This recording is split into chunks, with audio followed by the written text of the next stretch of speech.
Good afternoon. I am Brian Lawrence. I'm the Deputy Executive Director of the Seattle Public Library Foundation, and I am so pleased that all of you could join us for this wonderful event today to talk books with our returning guest, Liz Camfiord of Penguin Random House.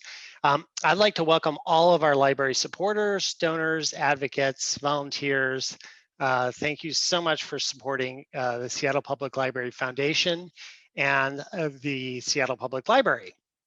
So, and a quick special call out to some of our board and emeritus board members who are joining us today, including Jen Southwell, who chairs our Donor Relations Committee, Grace Nordoff, our past president, and some of our former board members, Suzanne Hittman and Lori Kilberg.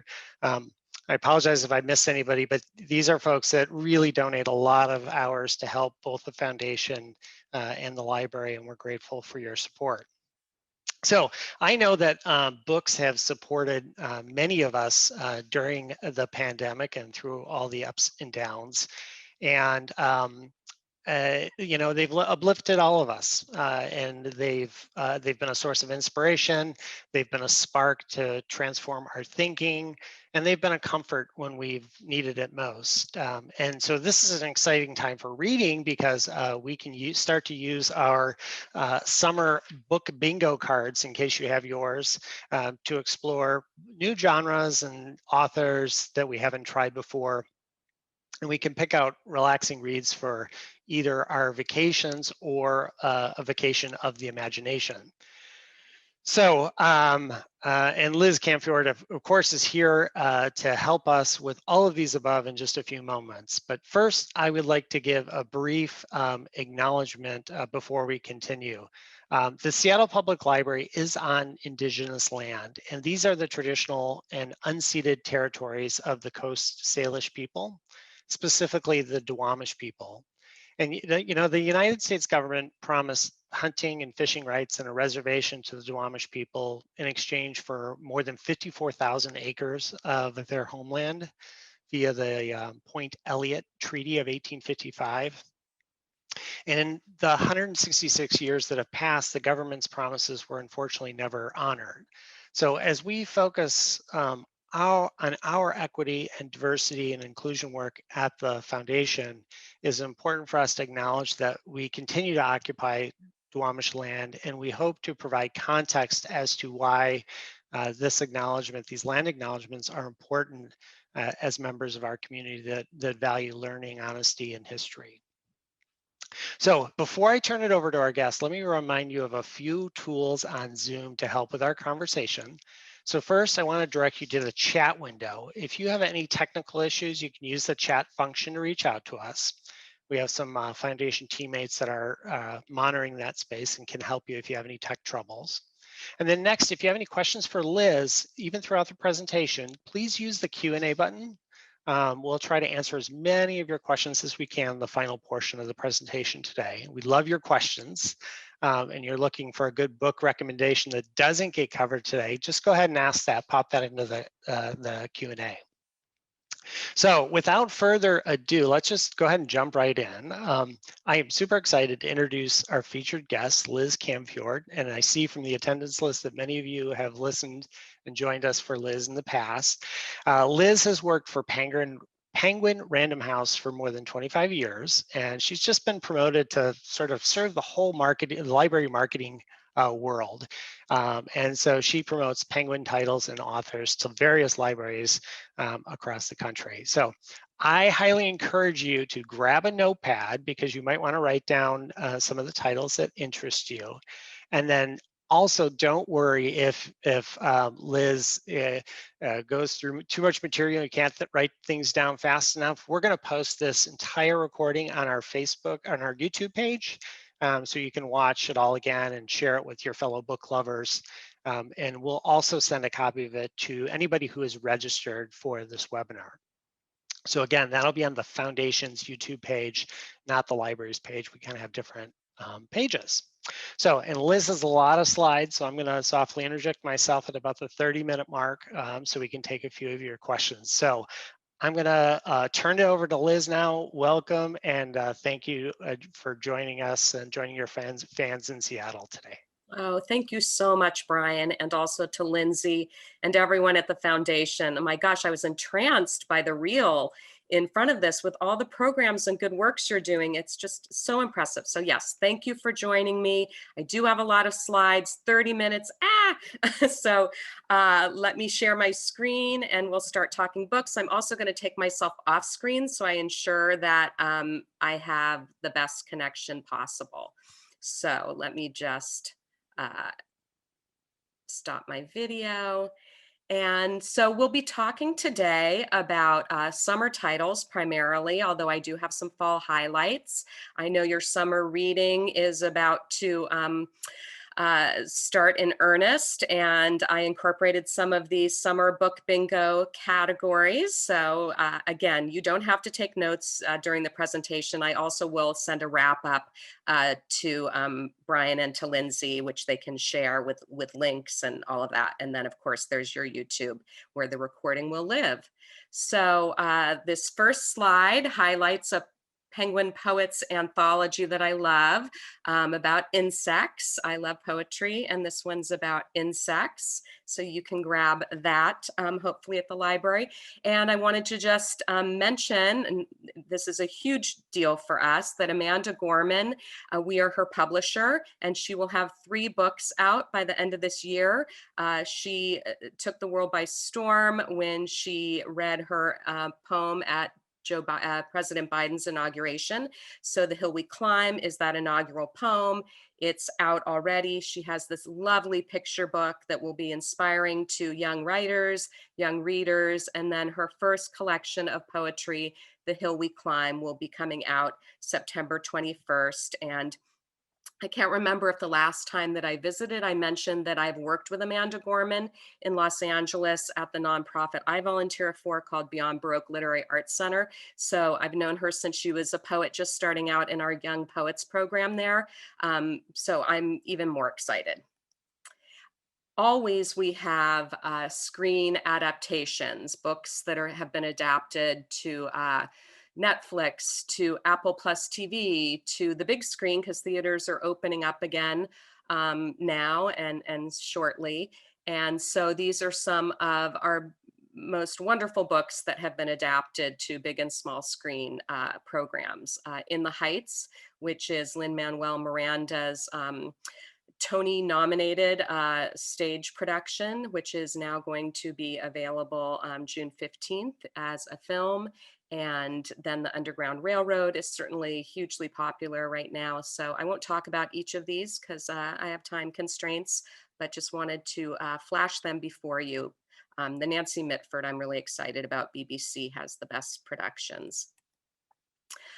Always we are having authors events, and with the virtual event landscape opening up under, of course, horrible conditions, but there has been the silver lining that we can attend author events now all around the country. So if you want to attend the Salman Rushdie event for his new book of essays at New York Public Library. That's happening later this evening, actually our time zone this afternoon. Maggie O'Farrell for her hugely popular book, Hamnet, which is about Shakespeare's son dying of the bubonic plague, but it's really a feminist novel about Shakespeare's wife. So you can attend these author virtual events. You can visit our Penguin Random House Library page, and all sorts of podcasts, and all of this again will follow in my wrap up. But just know that you could spend your entire day with Penguin Random House and our author videos, our podcasts, and all of our resources. And it is Pride Month, so we have some really fantastic books. The Lambda Awards were just last week, and we have an award winner in bisexual fiction, the debut novel You Exist Too Much, which is about a young Palestinian American woman caught between cultural, religious, and sexual identities as she tries to lead an authentic life. That was really exciting that she won that award, especially as a debut author.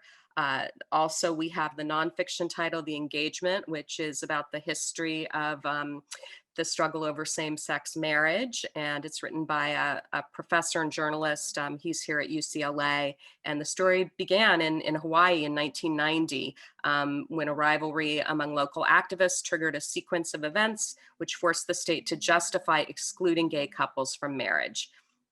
Then With Teeth is a beautiful, funny novel about, it's the story of two mothers, one difficult son, and the limitations of marriage, parenthood, and love. And then Dear Santhurin is a special book by the author of Pet, which was a young adult book nominated for the National Book Award. This is an author who has graced the cover of Time magazine as an author to watch.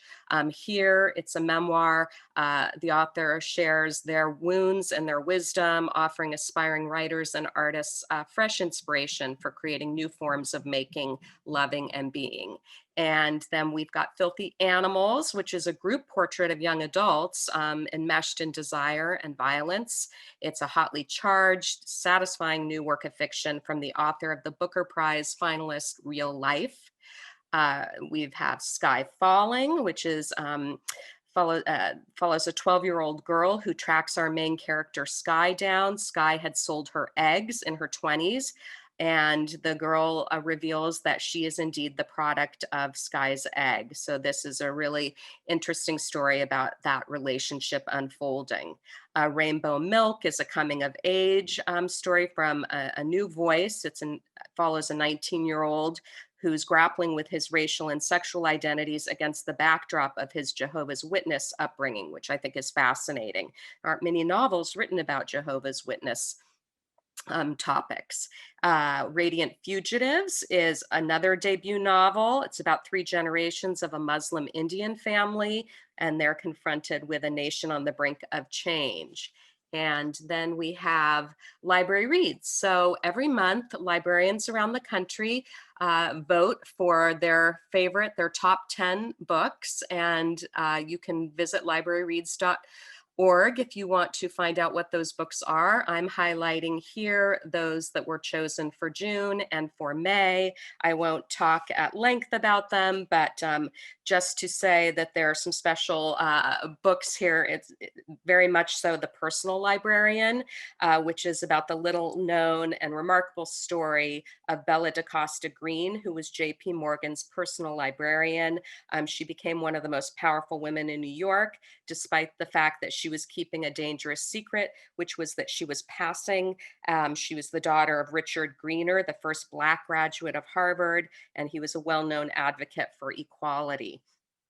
And then we also have Stacey Abrams. We've signed her up for a few more novels, but while Justice sleeps, she's definitely writing from what she knows. This takes place within the halls of the U.S. Supreme Court. It introduces our attorney, Avery Keene. She's balancing an ambitious career and a difficult family situation.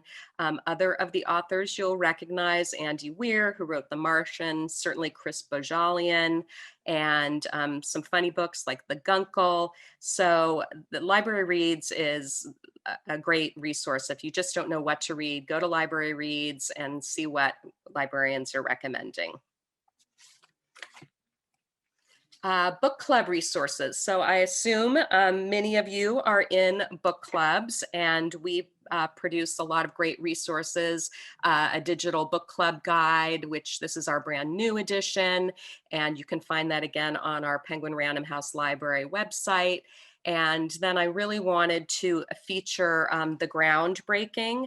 The groundbreaking is a journalist documenting the Tulsa Race Massacre, which just had its 100-year anniversary this month, and it's been turned into a documentary on the History Channel with LeBron James as one of the producers. A really important story, not taught much in history classes, and I just really recommend. The writing of it is wonderful as well. And then we have Gold Diggers, which is sort of a coming of age heist novel set in Northern California. and Olympus, Texas, which is like the Iliad meets Friday Night Lights, according to Oprah's review of it. So special book club titles that are, chosen by Reese Witherspoon or Good Morning America. Vox has a book club. There are celebrity book clubs and literary journal book clubs all across the country.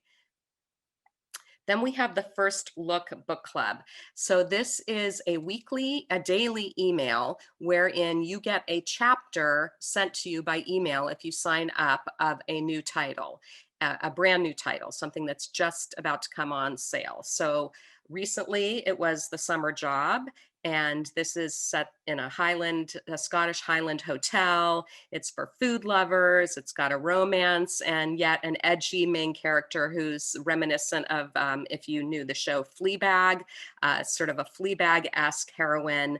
It's a really heartwarming story, though. And Suzanne Beecher, who runs this book club, always has great introductions. She's really dynamic and a great reader, and you'll have a lot of fun just reading her commentary too, in addition to sampling 5 chapters a week of a new book. June is audiobook month, and these are some of our very familiar, I'm sure, best-selling audiobooks.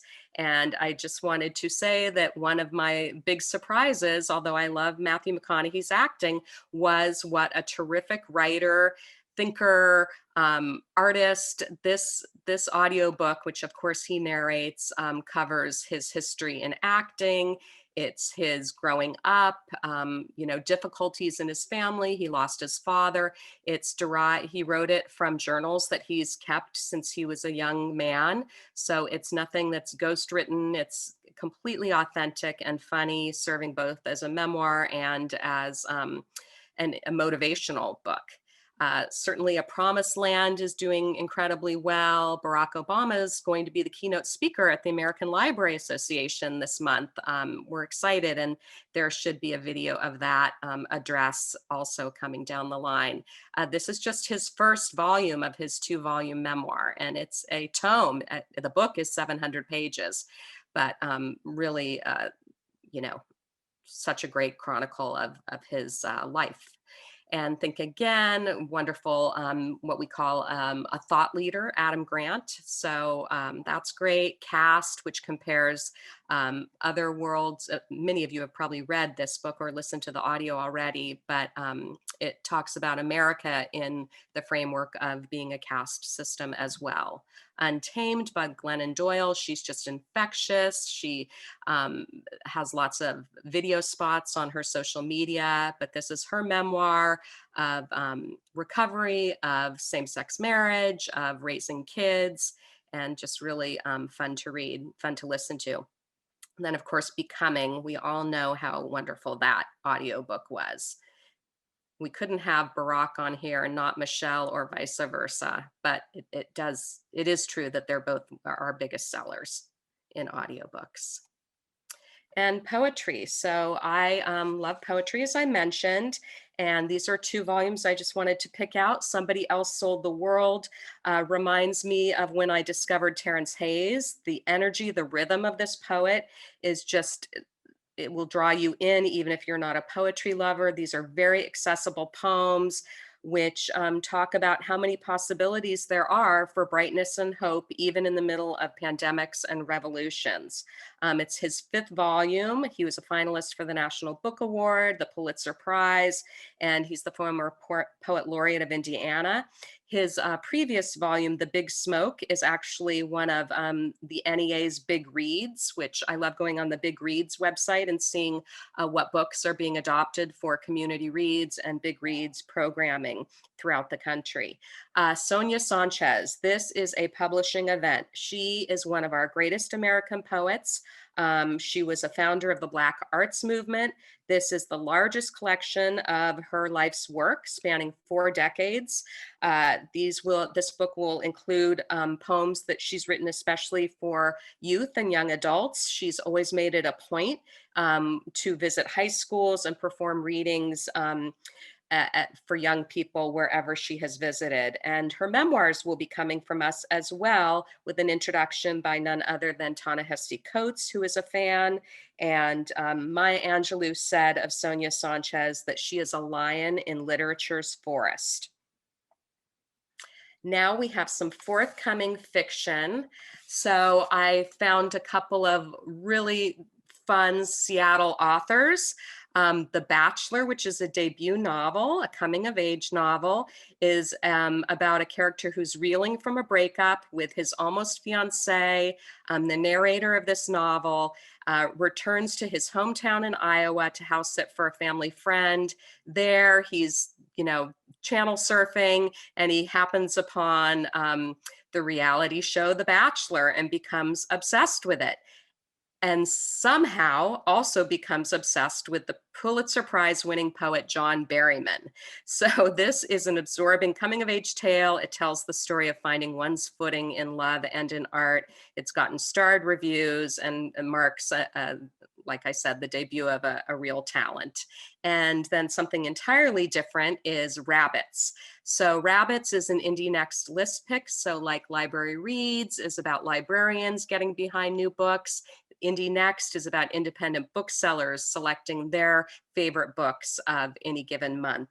This is a mind-bending scavenger hunt. It's about a deadly underground reality game set in the same world as the popular Rabbits podcast. And so Rabbits referring to going down the rabbit hole. Then some more debut novels. The Music of Bees is actually written by a beekeeper in Oregon. She lives in Hood River, and the main character is a middle-aged beekeeper, and it's really great for fans of Ann Tyler, Elizabeth Berg. It's about an unlikely friendship and also activism in terms of fighting a pesticide company that comes into this community and threatens the bee population. So the friendship here is between our main character, Alice, and a troubled teenager, Jake, who she has invited to work on the farm to escape his toxic home life. And then there's another 24-year-old farmhand who's suffering from social anxiety, and just banding together helps heal them all. Then we have Something Wild. This is about two sisters who travel to the Boston suburbs to help their mother pack up and move out of their childhood home. So they're reconnecting with their childhood home, with each other. But what they don't expect is that they soon come to realize that their mother is in a violent relationship. And the author actually wrote this novel out of her own experience as a domestic violence counselor. And this has been compared in reviews to Dorothy Allison's Bastard out of Carolina. Then The First Day of Spring is a troubling premise. It's a poignant mother-daughter story as well, and sort of a thriller. And the premise here is what propels one 8-year-old girl to murder a boy, then keep that secret into her adulthood when she has her own child. She's living under a pseudonym. This is set in Northern England. Again, great starred reviews, perfect for book clubs, and really troubling but well written. Then Ghost Forest, which is one of the Book Bingo Asian American or Pacific Islander author books, is a debut novel that would be great if you love the movie The Farewell. It's slim and poetic. It talks about how do you grieve if your family doesn't talk about feelings. Our unnamed protagonist considers this question after her father dies. He had been one of the many Hong Kong astronaut fathers, which I learned means that he stayed in Hong Kong to work while the rest of the family immigrated to Canada before the 1997 handover, when British returned sovereignty of Hong Kong to China. This is a novel of joy and sorrow and weaves memory and oral tradition beautifully done. Beach reads. So Paper Palace. I am predicting this is our next library reads pick for June because so many librarians are loving this book. It's set in Cape Cod. It's instantly transports readers to the water's edge. It opens on a perfect July morning when our main character, Elle, who's a 50-year-old happily married mother of three, awakens at the Paper Palace, which is her family's summer home on Cape Cod. She's visited every summer of her life. This morning is different because she has just slept with her oldest friend, Jonas, who they were on the brink of falling in love when a tragedy happened in their younger life. And so now she is in complete conflict. And then Emily Henry had phenomenal success with her book Beach Read. This is her next book about, again, about two friends who have nothing in common, yet they've spent every vacation together. One has a fancy life in New York City. The other has stayed in his small hometown. They risked their friendship on one of these vacations and hadn't talked since, but now they're going to return and see if they can figure out where their relationship is headed. Then we have Lauren Weisberger, and this is the author of The Devil Wears Prada, and that's all I'll say. If you love that book, you will love this book. Malibu Rising. I am calling you from Malibu, where I just moved in April, returning to my hometown, and am listening to the audiobook of this. This is making a splash. It's a Today Show Read with Jenna pick. It's a Library Reads pick. Taylor Jenkins Reid is a really popular author of about 4 novels. Daisy Jones and the Six was her most recent, which was loosely based on Fleetwood Mac. This novel is really delectable beach read set in Malibu in 1987, an epic party at involving a celebrity family with a pro surfer and a rock star father. And all of it seems very fluffy, but Taylor Jenkins Reid's character development is so strong and deep. And this party will end with the house burning down, and you'll have to read it to find out what happens. But lots of secrets are revealed, and again, really just a total page turner, but with depth as well. The Great Circle. This is a breakout sweeping novel. It's historical. It spans Prohibition era Montana, the Pacific Northwest, Alaska, New Zealand, even modern day Los Angeles. And it tells the story of a daredevil female aviator. And again, an Indie Next List pick.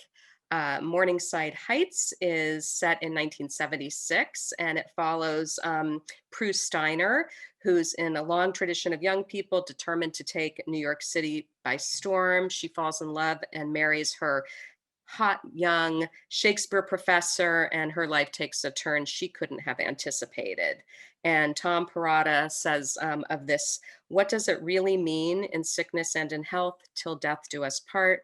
Morningside Heights knows the answer. It's a tender, wise, and unflinching novel, tracing the bittersweet arc of a lifelong love with all its joy and pain. And 2 literary luminaries from Knopf, which is one of our most established, more than 100-year-old imprint under the Penguin Random House umbrella.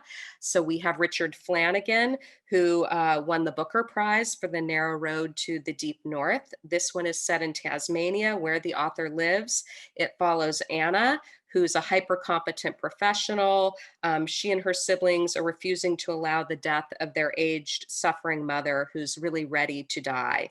At the same time, as fires are darkening the sky, other horror stories start to fill the news. Anna is compulsively checking her phone. She's anxious, and then her body parts start to vanish. So this is a stunning horror novel, and it talks very much about the depths of grief and the hope for restoration of both natural and human worlds. And then Diane Johnson, I've been a fan of hers since I read Lying Low in the 1970s. This is her new novel, which also has a high-strung female character, this time rendered by a female author. So she's written numerous novels, but Lorna Mott, our main character, is similar to Diane Johnson. Diane splits her time between San Francisco and Paris, and Lorna in this novel has decided to leave her French husband and move back to America. So he was a notorious seducer. They lived in a small village. They have children and grandchildren. And so it's a large cast of characters, and Diane Johnson is called our Edith Wharton of expat life. It's a light touch, but again, great deep character development. And a debut novel that is going to be very exciting to read because it's loosely based on the relationship between James Taylor and Joni Mitchell. It's set in 1969 at the Baleen Island Folk Festival, which I'm thinking is the Newport Folk Festival in reality.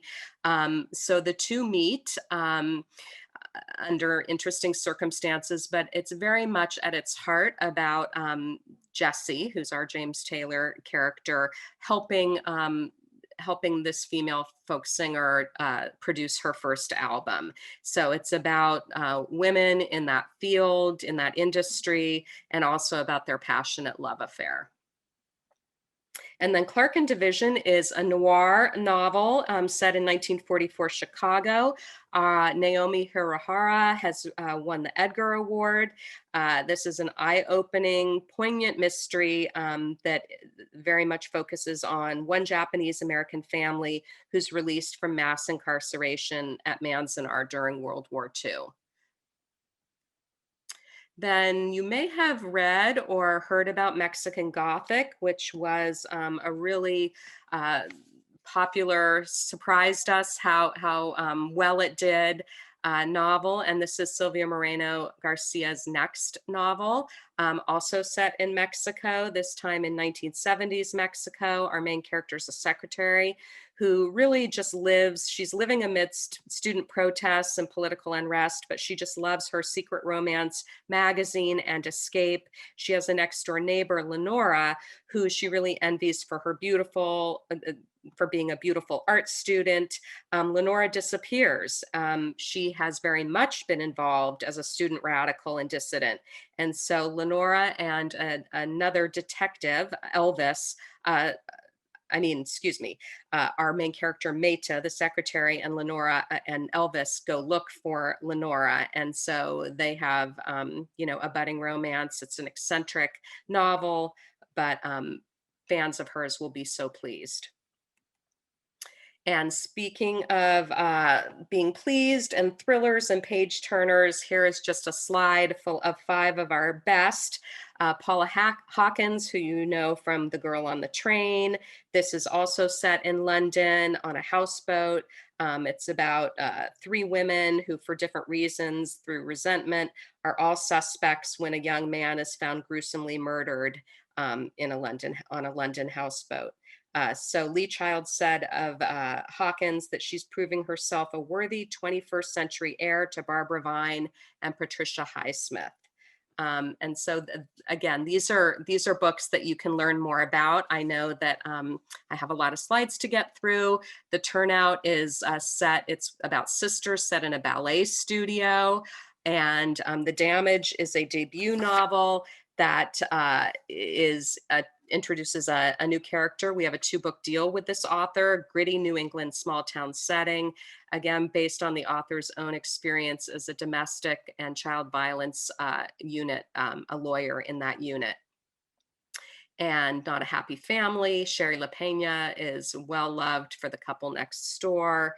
And then The Woman in the Purple Skirt is a #1 bestseller in Japan and won its most prestigious literary prize. This is a novel of obsession that would be just right for you if you loved Parasite or the movie Rear Window. It's a special little novel, different from the others.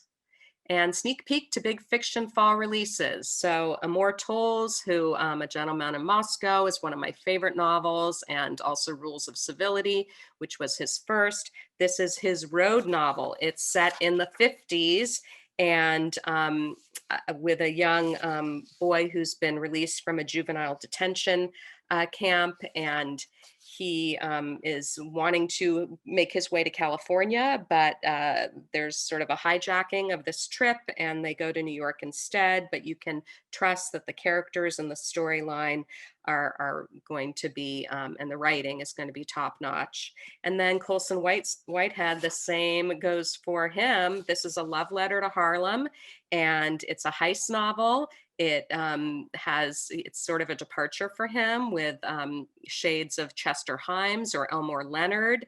Our main character is Ray Carney, and it's really a morality play about race and family, and it's set in the 1960s. And then Lauren Groff has written an incredible novel about Marie de France and Eleanor of Aquitaine. So this is about nuns, but it also is contemporary, about climate change and feminism. So set in 12th century Europe, very much informed by academic research, and again, getting stellar reviews. I love Ruth Ozeki.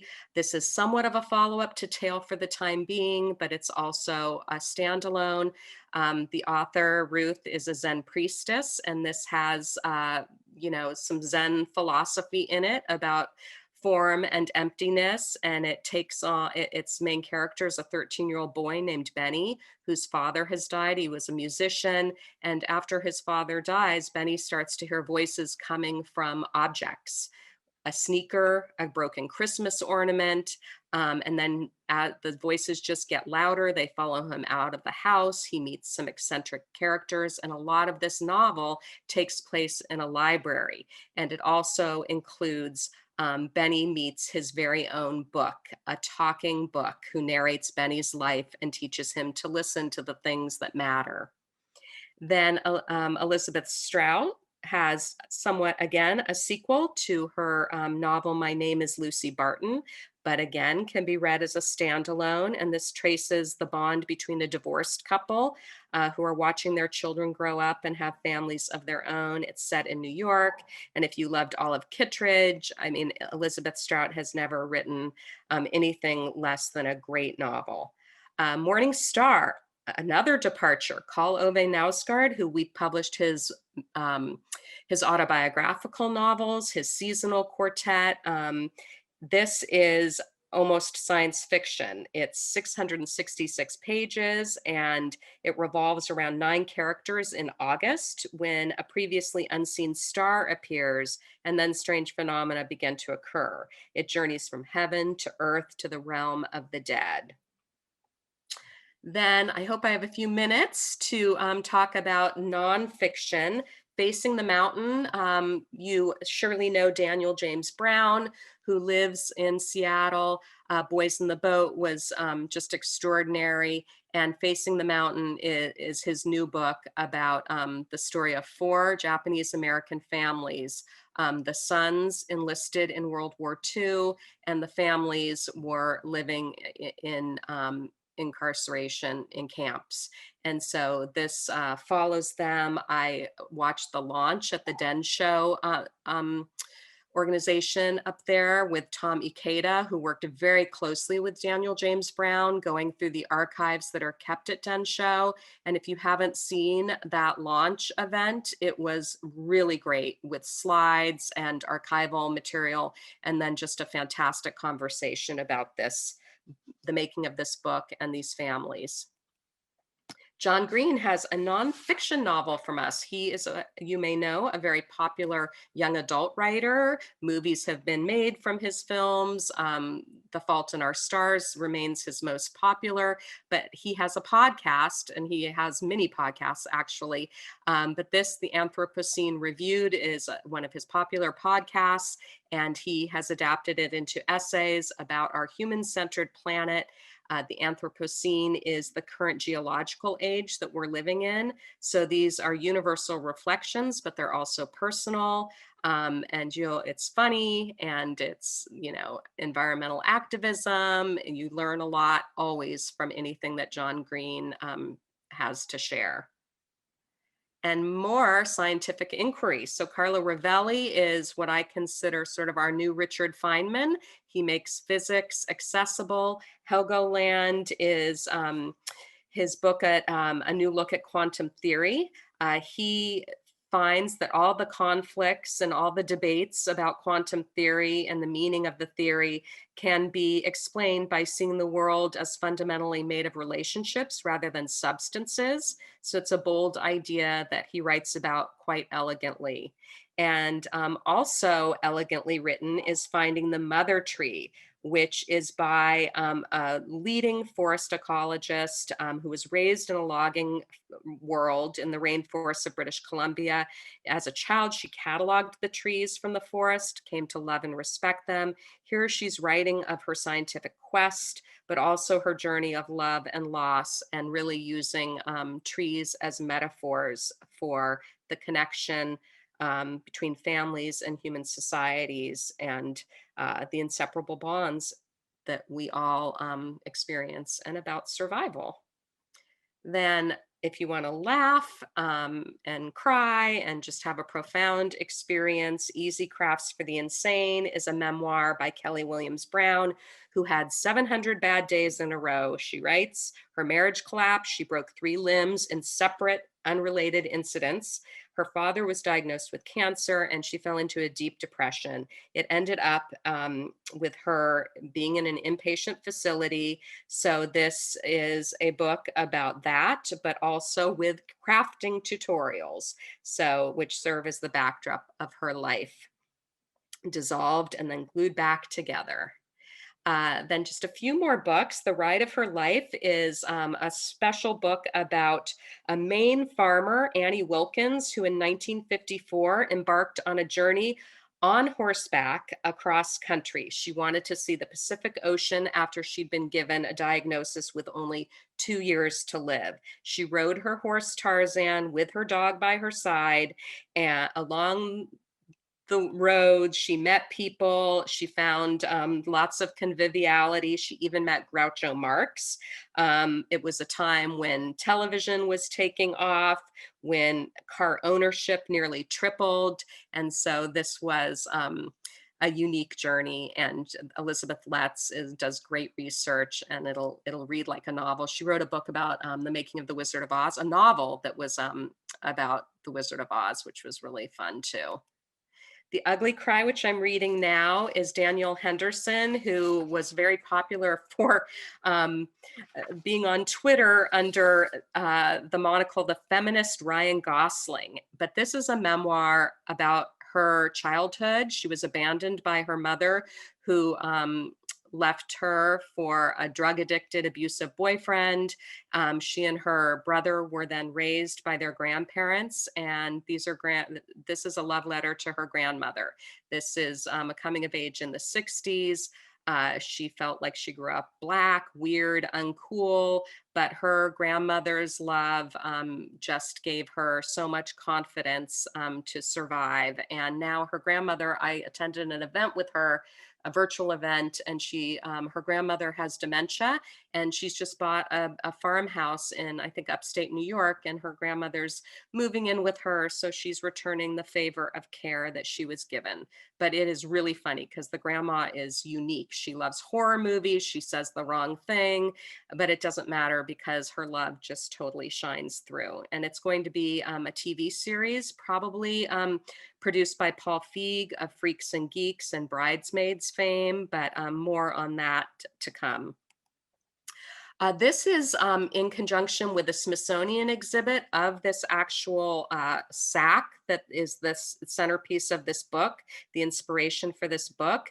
In 1850s South Carolina, an enslaved woman named Rose was facing the imminent sale of her daughter, Ashley.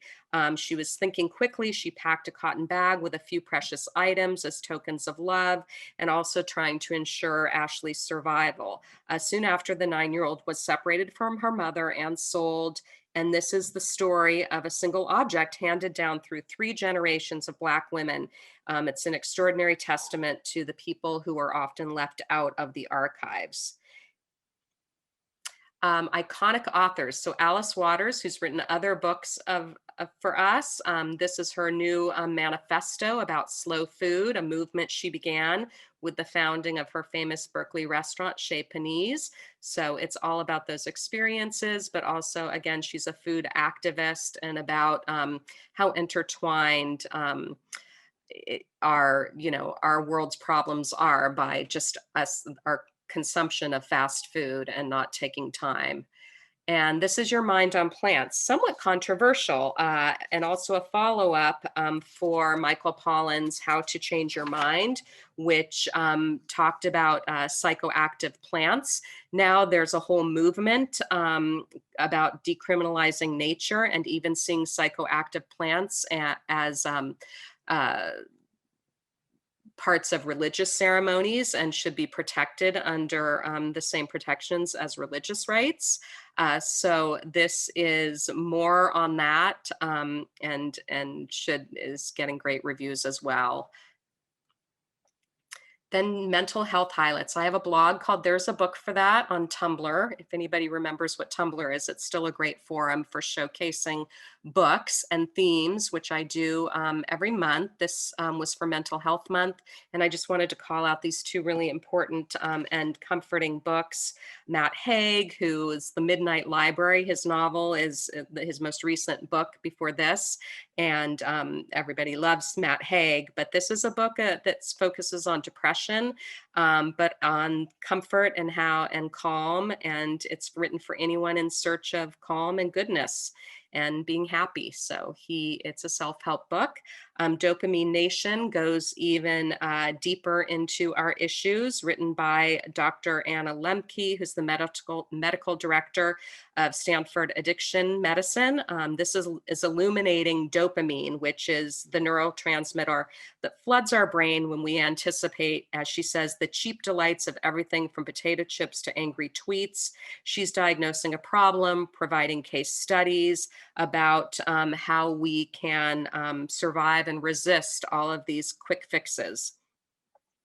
And believing, so lastly, these actually I have one more slide after this, major memoirs for summer and fall. Anita Hill, who teaches at Brandeis, has written her memoir. This will, 2021 in October will be the 30th anniversary of Clarence Thomas's confirmation hearings. The original participants, Judge Thomas, Senator Chuck Grassley, and President Biden are all in positions of power in government still. This is her manifesto about the origins and course of gender violence in our society. And I weigh all in, actually. Let me talk about that. Book bingo for sports, but so much more. She is a groundbreaking athlete and activist. Billie Jean King even has a library in Long Beach named after her, where she's from. She was the first female athlete to be given the Presidential Medal of Freedom. And she's the founder of the Billie Jean King Leadership Initiative. She just is an incredible person. And this is her memoir of all of her experiences. And then we have Ai Weiwei, who's one of our most important artists. His memoir, he's an activist as well. This is a century-long epic tale of China through the story of his own life and the legacy also of his father, who's China's most celebrated poet. And Ai Weiwei now lives in Cambridge in the UK. And Those We Throw Away Are Diamonds is something really quite unique. It's a refugee's memoir. The author has lived in refugee camps since 1996. He was a survivor of the genocide of the Tutsis in Rwanda. This is an intimate lens on a global crisis. He's writing with the extraordinarily talented Jenna Krajewski of The New Yorker, who also was the co-author of Nadia Murad's memoir, The Last Girl, and Nadia Murad won the Nobel Peace Prize, shared the Nobel Peace Prize. So if you're interested in, a really profound story of a refugee's personal experience, that would be this memoir. Then lastly, these two big books in the fall. Nathaniel Philbrick, who we love, has written something a little different. He usually is very objective in his writing, but this is personal. He's asking the question, does George Washington still matter? He retraces the journey of Washington through all 13 former colonies, and it's a first-person narration for Philbrick, weaving the history and his personal reflections. And then the 1619 Project is a book that grew out of the New York Times Magazine's award-winning 1619 Project, which is reframing our understanding of American history by placing slavery and its continuing legacy at the center of our national narrative. This book includes 36 poems, 18 essays, works of fiction, all of them illuminating key moments of oppression, struggle, and resistance. And lastly, just want to encourage you, if you want to always know about what's coming out, and we do sweepstakes and all sorts of fun things for readers at Borrow, Read, Repeat. You can sign up for our newsletter there. Thank you so much. I will come back on screen. I can't believe you didn't have to interrupt me. You know what? You were sharing so much great stuff. And I have to say that I love that you put the little book bingo logos next to the titles that make it so easy for us to fill out our book bingo cards. And Sure. I know I always write down a couple things. Like I was fascinated by the Carlo Rovelli book about making Yes. physics accessible. I'm like, that's a challenge for me. So Mm-hmm. I've got one of my reads marked down. So Good. we've got some wonderful questions from some of our friends in the Okay. audience, and then in a second we're going to do a couple of these questions. Then we're going to do a drawing for some book bags, which will be pretty exciting that Liz graciously provides. So let's start with a question from Linda, one of our wonderful supporters. Do you have any suggestions for female middle school reluctant readers who love art? Who love art? Who love art? Yep. Oh, yes, I do.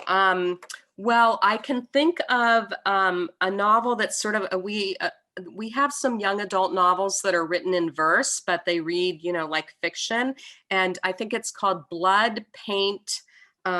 Oh my gosh, what is the rest of the title? I will tell you. So it takes off from a female painter, and it's just on the tip of my tongue. Maybe, I don't know if Linda approves of it. Can we provide, Yes. I get her email? I I would be happy to absolutely connect do. with you and Linda. Yep, you bet.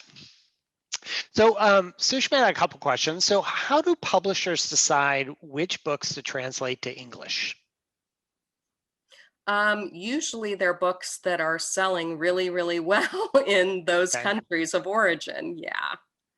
And then, what new release are you most excited for everyone to read? I am most excited for everyone to read probably The Matrix. I'm fascinated by nuns, and I watched Lauren Groff's event with the academics that she worked with. And I think this is going to satisfy readers on many different levels. So I don't usually read historical fiction. It's just, I don't know, I tend towards poetry and contemporary fiction, but this one seems really great. Great. And then not necessarily a question, but a comment from Angela of it, clearly a Phoebe Robinson fan. Hmm. And she's super excited about the Tiny Reparations imprint Yes. that's coming out. So Yeah, that's be going to sure be to read great. that. And then Eleanor has a question about, can you repeat when, is it Hamnet or Hamlet will be discussed? That is, if I can get there, it was on my first slide. I feel like it's maybe the 13th. Um, Let me see if I can get back there. Oh yeah, I can. Sorry, don't look. It's too fast. Uh, yes, June 13th at 1 o'clock. And that's in Florida. So if you go on, yeah, just I would Google Maggie O'Farrell Miami Book Fair, and you'll get the link to register. And Eleanor, one of our staff members will reach out to you and get you that information so you could be sure to catch that event. We'll take care of you on that. So, so Liz, as always, that was a lot of fun. It's exciting to see so many fantastic titles. And again, we're going to share all these slides and a recording of this, so that'll be available to everything. And you know, you've always been gracious about giving us little prizes to give away I to love our reading. guests today. So we have 3 winners of our book bags. I'm going to pull up my note here from Lindsay. Lindsay, do you want to share who our first winner was? Absolutely. I'm really excited to share that our first winner is one of our favorite supporters that we see day in and day out, and that's Eleanor Owen. Yeah. All right, Eleanor. congratulations, Eleanor. And number And 2? yes, I apologize in advance if I mispronounce your name, but Sushma. Right. You are one of our winners. You've been engaged in asking us some great questions, so we will connect with you as well. And then finally, I will let Brian also acknowledge this person. This is a fantastic board member who's done so much great work for us, and that's Michelle Turner. All right, and thank you, Michelle. Michelle, not only is Michelle a wonderful board member of ours, but she's also an author. She just published her first book called Lessons Learned, Short Stories of Continuity and Resilience, which is available on Amazon. So, you know, normally, Congratulations. yeah, so thank you, Michelle. And Michelle does a great job of leading our governance committee of our board, as well as the Equity, Diversity, and Inclusion Task Force that we've done. So thank you for all you do, Michelle. And because a board member won, which normally we've never had a board member win, so we're going to give away a 4th prize, which the foundation will take care of, but we're also going to give one to Marie Kramer. So Marie, congratulations. We'll make sure that we get you a prize as well. So we have 3 guests receiving a prize. So Liz, a fond farewell. Thank you for coming. As always, we'll be sure to have you back. We usually have you out with us for 2 or 3 times a year. So we look forward to inviting you back again soon. And we love your presentations and we appreciate the gift of your time. Thanks for being a great Oh, you friend. too. Thank you so much for having me, and have a great rest of your week, everyone. Happy reading. Great. And then while we say goodbye to Liz, I just want to give you a couple quick foundation updates. First, you know, the library has a really super easy way for you to get custom book recommendations. It's called Your Next 5. So if you go to the library's website at spl.org and just type in Your Next 5, you could use the word or the number, you will get a form that you'll be able to write out the types of books that you do or don't like, and the librarians will generate a custom list for you. So that Your Next 5 is really, really a great resource. So we encourage you to give that a check out. The other thing that I'd like to really quickly talk about is the library's curbside service has distributed more than 580,000 books and materials in the first quarter of 2021. So people are reading. That's about a 25% growth over the first quarter of 2020. And we've had more than 92,000 patrons download about 1 million ebooks or audiobooks through Overdrive in the first quarter of this year. So just incredible growth in the number of people that are using the Seattle Public Library's resources. And we thank all of you as donors for making that possible, along with, of course, our public funds from the city. We're also super proud to support families throughout Seattle who have limited book access at home. The foundation has provided about 42,600 books that have gone to families with barriers to accessing library materials and personal books. And we thank about 100 different community partners that the library is working on to help us accomplish that. So great job there. And then speaking of reading, we hope you will also join us for Seattle Reads this fall. It's one of the library's signature programs. I just finished this year's selection. It's called The Vanishing Half by Britt Bennett.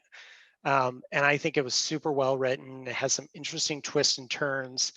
So I encourage you to you know, put your name on the hold list for The Vanishing Half, because I think it's a really good, important book.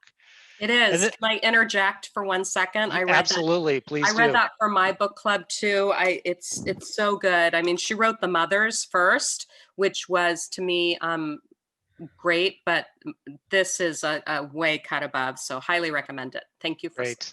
All right.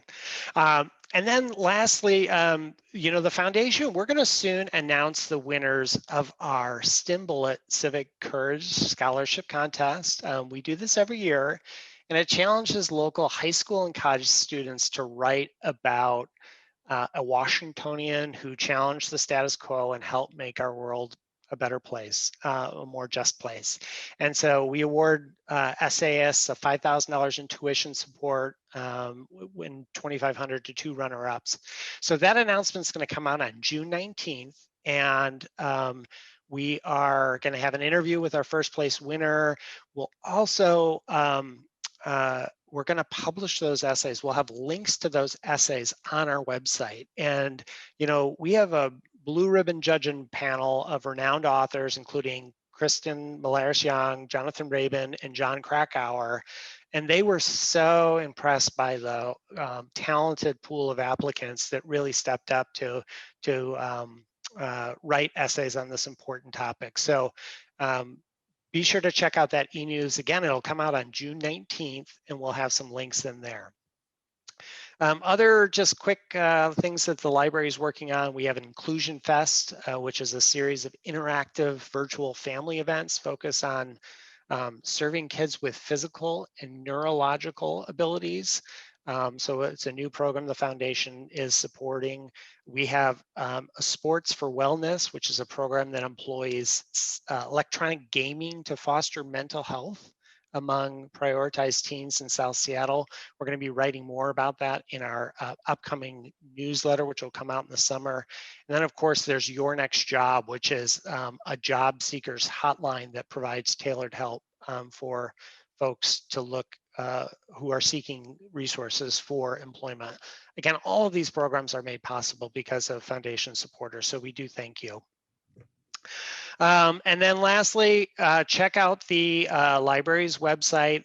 More library branches are continuing to open for in-building services. In the past couple of weeks, we've had Ballard, Beacon Hill, Broadview, and Lake City open, as well as Douglas Truth and Rainier Beach reopened just yesterday.